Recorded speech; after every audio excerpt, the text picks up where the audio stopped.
जय शिव शंभु जय शिव शंकर, बोलो बोलो बम बम करके चिलम भर। जय शिव शंभु जय शिव शंकर, बोलो बोलो बम बम करके चिलम भर। बाबा के महिमा अपरंपार, जेने पिए गाजा ओकर फूटल कपार। बन के रहे छी भोला बाबा के पुजारी, हमरा त लागल गाजा के बीमारी। बम भोले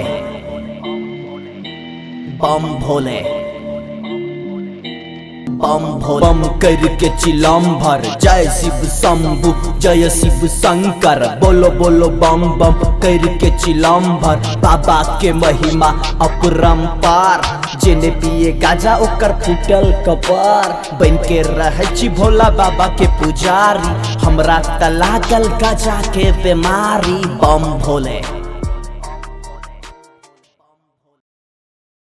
जय शिव शंभु जय शिव शंकर, बोलो बोलो बम बम करके चिलम भर। जय शिव शंभु जय शिव शंकर, बोलो बोलो बम बम करके चिलम भर। बाबा के महिमा अपरंपार, जेने पिए गाजा ओकर फूटल कपार। बन के रहे छी भोला बाबा के पुजारी, हमरा त लागल गाजा के बीमारी। बम भोले